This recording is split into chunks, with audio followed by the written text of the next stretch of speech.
So the Indian Prime Minister Narendra Modi has completed visits to war rivals Moscow and Kyiv. While the trips may have had contrasting outcomes, the underlying message has been the same. Now, coming an entire month apart, the two gestures of friendship involving the Indian Prime Minister are underlining India's diplomatic balancing act in times of war and deep-set rivalries.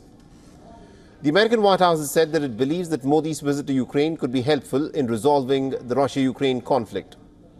Now, this was after reports had suggested that it was upset with Modi for embracing the Russian President Vladimir Putin during his trip to Moscow in July. Now, Zelensky himself had slammed Narendra Modi's hug as a huge disappointment and a devastating blow to peace efforts. And a month since, the Indian Prime Minister has attempted to iron out the perceived tilt towards Moscow by warmly embracing Zelensky in Ukraine. You know, in our part of the world, when people meet people, they are given to embracing each other. It may not be part of your culture, but I assure you it's part of ours. So, in fact, today I think I saw the Prime Minister also embrace President Zelensky, and I've seen him do it with a number of other leaders in a number of other places. Now, India has always avoided explicit condemnation of Russia's invasion of Ukraine since February 2022. Instead, it has steadfastly urged both sides to resolve their differences through dialogue.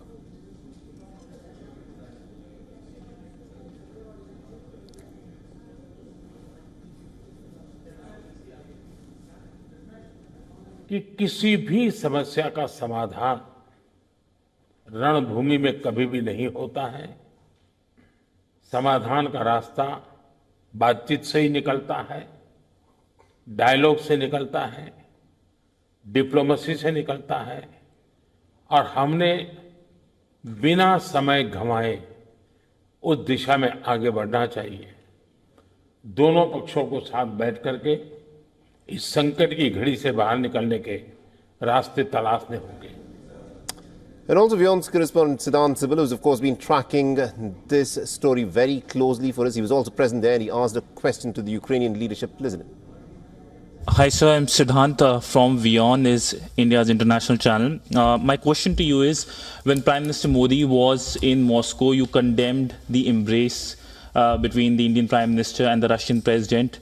He's here in Kyiv, he embraced you. Has your assessment changed because he is present in Kyiv, meeting you and hugging you? My signal of condemnation was not because the Prime Minister came to see Putin, but because the Prime Minister came to Putin and Putin killed our children, and we wanted to have some reaction, to hear some response. And I think it's important that the democratic world is understanding what is happening, that Putin is a killer.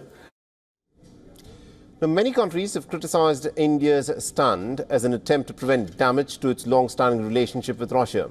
Further, India has firmly ignored the threats of sanctions by the Western nations to buy deeply discounted Russian oil. Now, Narendra Modi's visit to Ukraine after his visit to Moscow is also in line with India's larger push to be a global power. Now, analysts say that working with Russia, Ukraine and the West allows India to advance its core interests of sovereignty, economic growth and military interests. It also demonstrates a pragmatism where India is working with different partners to address its key strategic challenges.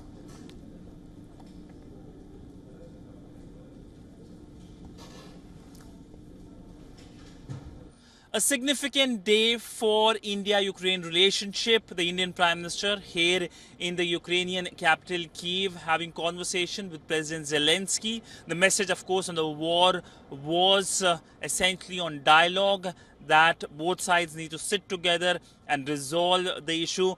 But the in-person presence of the leader of the world's largest democracy here in Ukraine is seen as a significant commitment by the Indian side when it comes to the ongoing war. The Indian Prime Minister was in Moscow 2 months ago, and now he's here in Ukraine having conversation with the Ukrainian president.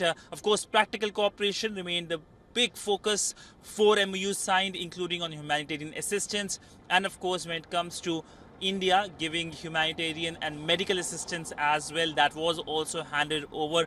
But all in all, the joint statement with reference to territorial integrity is indeed significant in terms of India's stance amidst the ongoing Russia-Ukraine war, and it looks like the relationship is only going to further strengthen with the Indian Prime Minister Narendra Modi inviting President Zelensky to travel to India.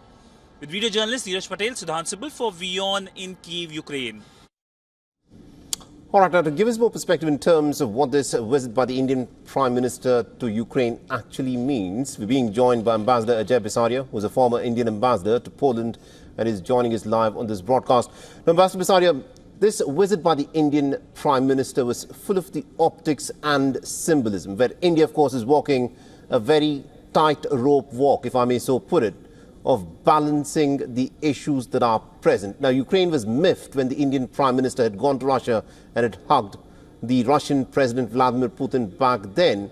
Do you think this message by the Indian Prime Minister has gone on strongly enough that war is not a solution for any conflict and a solution cannot be found by taking sides?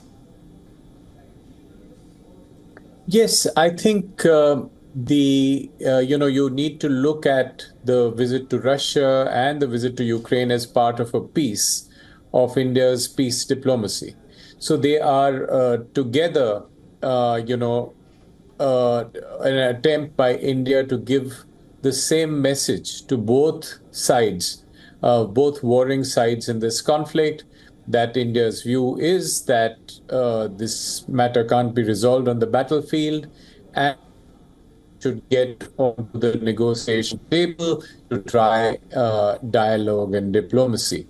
And I think sending a similar message to both parties was important. We can't overstate the importance, we shouldn't overstate the importance of this peace diplomacy. It doesn't necessarily mean that there'll be an immediate resolution or this will have a dramatic impact on the minds of the warring parties.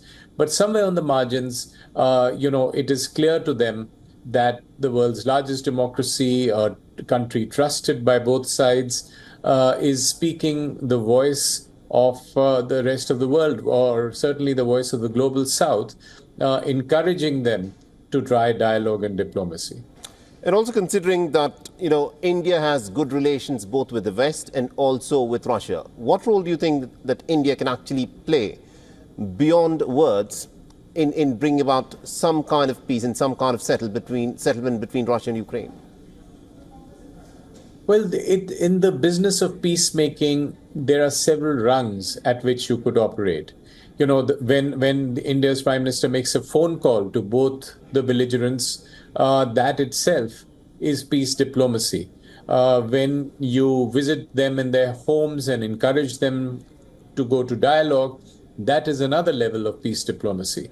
Going beyond this and playing mediatory roles or conflict resolution roles will really depend on how much the two warring parties want India to be part of that process. So I think at this point of time, where India's left it is that it's given this gentle prod, advising both the parties to try to resolve this conflict, and at the same time said that should they be ready for a conversation or should they want India to play a further role, India would be willing to do that.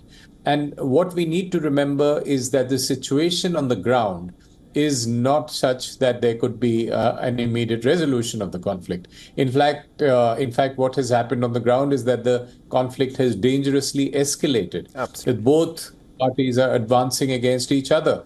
Ukraine is advancing in the Kursk region. Russia is advancing in the Donetsk region.